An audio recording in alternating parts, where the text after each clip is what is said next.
grandes trevas, existe a possibilidade da gente ter uma luz de candeia para aprender a andar nesse mundo trevoso. Você imagina o seguinte, quando é noite, metade da terra está em trevas, mas apenas uma candeia consegue vencer aquelas trevas e consegue dar luz num caminho. E a palavra de Deus é isso, é luz para o nosso caminho, é lâmpada para os nossos pés. Então, através desses vídeos que eu vou incluir, logo aqui junto com essa filmagem que eu estou fazendo, você vai verificar por que eu estou falando claramente que nós estamos em grandes trevas. Você vai entender. Tá? E após você entender o que eu estou falando, nós poderemos continuar. Irmãos, hoje ainda não se revelou o homem da iniquidade, porque a legalidade ainda o impede, mas as coisas estão virando devagarinho. Não sei se vocês estão percebendo, as coisas estão acontecendo, na surdina. Você não percebe, mas as coisas estão mudando. A água está esquentando, você não está percebendo, tá? A água está esquentando aqui na sociedade. E descobriram que a revolução cultural, o marxismo, tomar força, através da revolução nos países comunistas, como aconteceram nos países comunistas, e não deu muito certo, certo? Na Rússia, aquela tomada de poder, e depois viu que não deu muito certo. A partir daí, irmãos, houve várias frentes, de fazer um outro tipo de socialismo. Por exemplo, o social-democrata. Ele vem de um socialismo fundado na Inglaterra, o socialismo fabiano.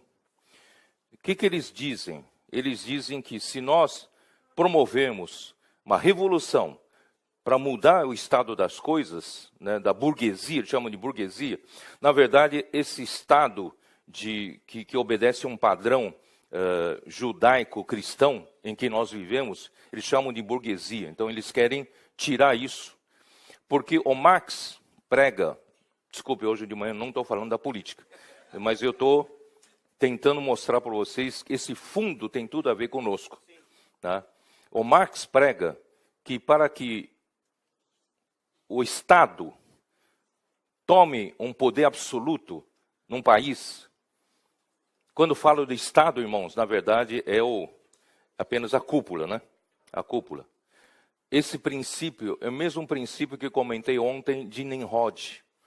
Para que o Nimrod pudesse ter poder absoluto sobre o povo que ele governa, ele precisa derrubar o conceito de Deus. O marxismo, ele fica em pé sobre 3 pilares. Um pilar tem que tirar da cabeça do povo o conceito de Deus. Segundo pilar, o conceito da família. O homem não pode viver dedicando-se à família, tem que dedicar ao Estado.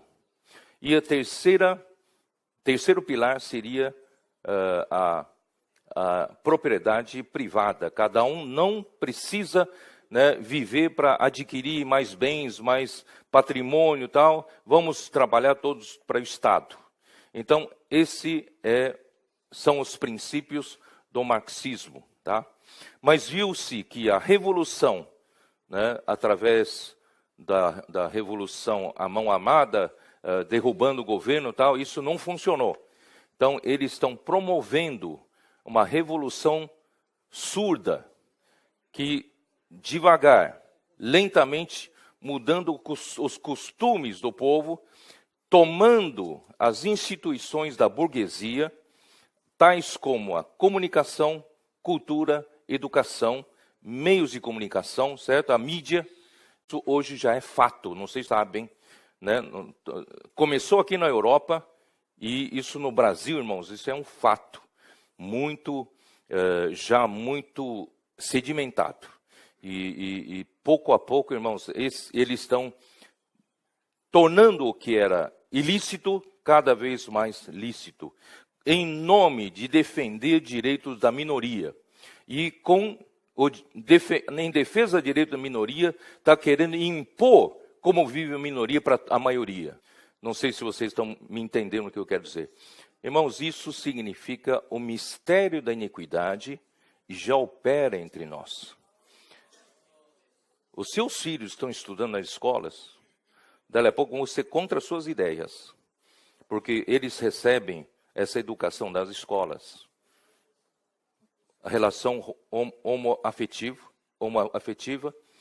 eles vão ser a favor, você vai ser contra. Então vai ter... Por quê? Porque as coisas vêm vindo lá na escola, na mídia, na cultura, os artistas, todos eles defendem essa ideia. Isso é o marxismo cultural, que já está acontecendo nos diversos países, se não no mundo inteiro. Por isso, irmãos, que o Salomão falou que o amor, o Joaquim falou, o amor de muitos se esfriará, por causa dessa invasão surda e lenta. Paulo Freire, o patrono da educação brasileira, foi um dos discípulos do pensamento gramsciano. Que existe uma tendência natural ao mundo acadêmico e produção de ideias a abraçar a causa socialista, né? Porque é um mundo em que você pode falar o que quiser. Estou falando principalmente no mundo das ciências humanas, que é onde está essa produção. Você pode falar o que quiser, porque um aluno de ciências humanas dificilmente vai quebrar uma empresa, porque ele não vai abrir uma empresa. Dificilmente ele vai derrubar um avião, porque ele não vai pilotar avião. Na formação dos nossos professores alfabetizadores. Eu diria que isso começa em meados da década de 80. E essa formação, ela está no cerne do desequilíbrio educacional brasileiro. Os professores são formados nas universidades para aprenderem quem é Paulo Freire, quem é Emília Ferreira, quem é Marx, quem é Lenin, mas não tem a percepção do que é metodologia de ensino com evidência científica, como ocorre no mundo inteiro. Isso não é por acaso, né? E a tese tanto do Gramsci como os componentes da Escola de Frankfurt e da guerra de posição. Então as nossas universidades estão majoritariamente dominadas pelo pensamento de esquerda, e é lá que são formados os professores, é lá que é avalizado o livro escolar que vai para... Estamos vivendo um momento muito difícil na educação brasileira. Agora, com a Base Nacional Curricular Comum, eu particularmente estou assustado com os documentos que foram publicados pelo MEC. O primeiro documento era um panfleto doutrinário e um atraso pedagógico. O segundo é um panfleto doutrinário e um atraso pedagógico um pouco menor. Me parece que é um bode na sala, né? Se criar dificuldade para se gerar facilidade. O ministro alega que vai filtrar esse processo, que vai submeter ao Conselho Nacional de Educação, mas eu não posso acreditar num conselho que está completamente aparelhado, né, que com raras exceções é formado por ativistas políticos. A hegemonia política, ela inclusive agride a Constituição brasileira, que fala da...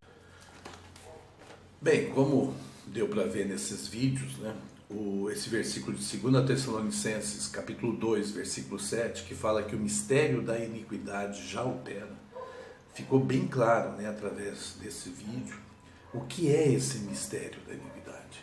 Toda essa ação, né, enganando desde as nossas crianças, né? E na verdade hoje já não são mais crianças, porque eu peguei bem essa situação. Eu terminei a minha faculdade em 1981 e eu não entendia, né, por que a educação tinha chegado no que chegou. Eu criei meus filhos de 80 para cá e vi as coisas da educação, só que eu não conseguia entender o que estava acontecendo na educação, na cultura, em todas as coisas. E agora fica muito claro, né, que tudo isso era o mistério da iniquidade operando, e operando de uma forma terrível, Você vê assim, 1 João fala que o mundo jaz no maligno. Claro, o mundo sempre esteve, né, sob essa orientação maligna. O que é jaz? Jaz é o jazigo, está enterrado. Então, na verdade, o mundo, né, ele sempre esteve enterrado no maligno, desde que o homem, né, ao invés de obedecer a Deus, certo, foi enganado por Satanás, ele passou a ser enterrado nesse jazigo. E todas as coisas no mundo estavam dentro desse jazigo. A história da humanidade é uma história como é que fala assim, da humanidade se revolvendo dentro desse jazigo. Só que agora, nessa época, é uma época especial dentro desse jazigo. É a época de atuação do mistério da iniquidade. Quando o mistério da iniquidade está atuando, por quê? Porque nós estamos prestes à revelação do iníquo. Eu vou ler anteriormente a esse versículo de Tessalonicenses, que fala aqui, ó, capítulo 2, versículo 3. Ninguém de nenhum modo vos engane, porque isto não acontecerá. Isto o que ele está falando? Se você pegar os versículos anteriores, está falando da volta do Senhor. Sem que primeiro venha a apostasia e seja revelado o homem da iniquidade, o filho da perdição, o qual se opõe e se levanta contra tudo que se chama Deus e é objeto de culto, a ponto de ostentar-se no santuário de Deus, ostentando-se como se fosse o próprio Deus. Então você vê que aqui é o ressurgimento, né, daquilo que apareceu em Nimrod com toda a força, né? Por isso que aquela serpente que estava em Gênesis, em Apocalipse, ela é apresentada como um dragão. Então, esse momento que nós estamos vivendo é um momento que antecede a vinda desse iníquo, que na verdade é o anticristo, e que só tem uma maneira para que nós não sejamos enganados. E a única maneira de não sermos enganados é o quê? É a palavra de Deus, é estarmos firmes na palavra de Deus, para não sermos levados de um lado para outro, ao vento de doutrinas. Hoje se discute muito a questão da direita e da esquerda. Isso são duas faces de uma mesma moeda. A moeda é o mistério da iniquidade, a moeda é o mundo que jaz no maligno. Você vê assim que a esquerda, né, ela se apropriou até mesmo da censura para haver uma hegemonia cultural e uma hegemonia, como é que fala? Cultural, né? Na educação, na cultura, tudo, mesmo nos meios de comunicação, ela se apropriou, né, daquela censura, porque não tem nada mais gostoso, né, do que você ir atrás daquilo que é censurado. E como é impressionante, né, como Satanás ele age, né?